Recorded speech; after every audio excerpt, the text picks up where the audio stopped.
This is AHMED for IFL TV in association with MTK Global, joined by Dean Whyte. Joined by Dean Whyte, Dylan Whyte's brother. Final press conference for Saturday's show. What brings you down here? I'm just coming to have a look at the landscape, you know, have a few words with a few people. You know what I mean? It's local as well. Now, we caught up, obviously, at the Ultimate Boxer thing with you and Spencer Fearon. Yes. Yeah, we talked about your brother and the stance that the WBC have had. I think the man next to you, Eddie, said that they're going to pursue it and they've put in a complaint in. Mauricio Suleiman's actually here on Saturday night. So I'm hoping, I'm assuming you're hoping that it all gets sorted out and something can be done with Dylan. No, absolutely. Listen, he's got all the answers, like you say, the man to my right here.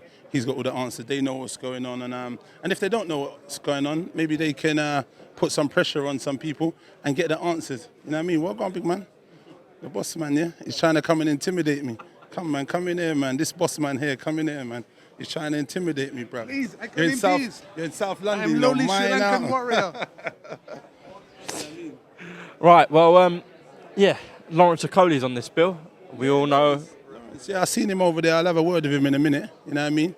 We'll try and have a friendly word so we can diffuse the situation as best as possible. You know what I mean? He needs to be professional. Like I said a little while ago to you, he's a cruiserweight. He needs to concentrate on his division, clear out his division before he starts calling out elite guys in the heavyweight division. And that's the truth. You know what I mean? And there's no bones about that, you know what I mean, for me to make. Coogan spoke to him yesterday and he said that he found it a bit childish, was his words, that Dylan said that they could take it to the streets. What do you make of that?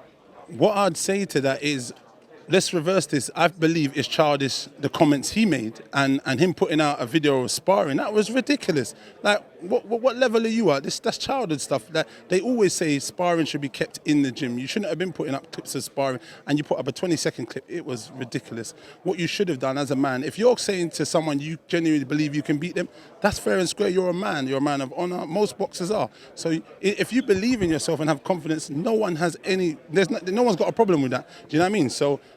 But what the problem is when you start trying to do that smoke talk, as they call it, and clout chasing, and then you're saying, you know, extra, then you're saying, you know, putting out the video, and then continuing. If you're saying, listen, man, I'm a fighter. I believe as a fighter, I'm an undefeated fighter at that. I'm an Olympian. I believe I can beat anyone. People will respect you for that. There's nothing wrong with that. But then you're probably calling out the wrong guy to do that with, to be honest. You know, my bro is quite... you know, that guy that, you know, Dillian's, you know, he's that guy that, you know, wants the smoke. If you bring the smoke, he will bring the pain also. But we'll try and diffuse it as best as we can. And see, he's here today. I'm going to have a word with him and try and hopefully see what it is. Dylan will be at the fight tomorrow. Hopefully he's got a big fight on his hands tomorrow. So let him deal with that. And then we'll see how the land lies. Listen.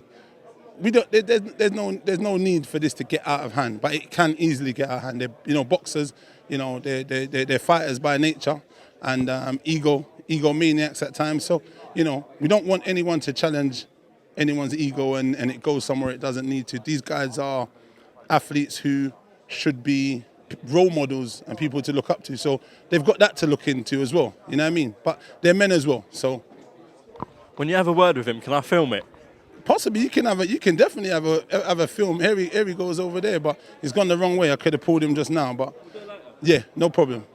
Perfect, and hopefully it just all diffuses. Let's hope it does diffuse for everyone's interest. And I can title it, Dean Whyte settles the beef between his brother and Okolie. Hey, listen, Dylan's his own man, you know, Dylan's his own man, so we've got to be careful, but I'll try and set the grassroots so we can get this brushed under the carpet as quickly as possible, and we can just leave it there. As you said, he's got a fight Saturday night against Wadi Camacho. Do you give Wadi much of a chance? To be honest, you know, Wadi's actually looked a lot better recently over the last couple of fights than he did when he fought Isaac Chamberlain. Not to take anything from Isaac Chamberlain. Isaac Chamberlain injured himself in that fight, I remember, but he had quite a tough fight night with Wadi. But I think since then, he's come on a little bit. He beat, what was the guy's name he beat? The last guy, the Asian guy from...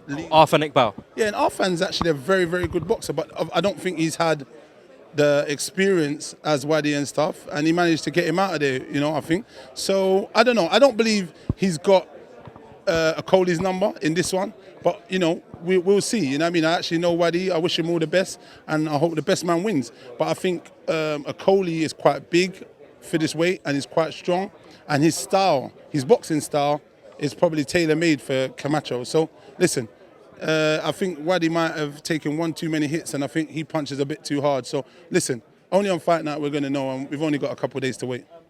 Just lastly, Dylan's been heavily rumoured with fighting on ESPN in America. If that does come through, are you excited to watch your brother live in America? Of course. Listen, I like America myself anyway. We just have to wait and see how it all kind of unfolds. We'll have to wait and see how it all unfolds. But listen, it's a big world out there. Right now, the world is open up. The world is the oyster for these heavyweight boxers. Tyson Fury's over there. If he potentially goes there, it's just a big pond for these guys. Joshua's with DAZN in America. Listen, come on, man. Listen, it is an amazing time for these guys. You know what I mean? And the money that's being thrown around. Listen, I'm sure like it's going to be exciting times, just like it is at the O2 where we made it our home and stuff. So yeah, it's an interesting time. So I'll just wait and see the developments myself, and we'll go from there. Dean Whyte, always a pleasure to catch up with you. Anything you'd like to add? No. Listen, I always appreciate you fans. Listen, tune in, support my bro, support the rest of the English and UK boxers. Listen, we got to give them credit. These guys go out there and put their life on the line in their training camps, day in, day out. So it's just positiveness, you know what I mean? And I'm just happy that you guys give me the opportunity to speak my mind, you know what I mean? Always a pleasure, as I said. Nice one.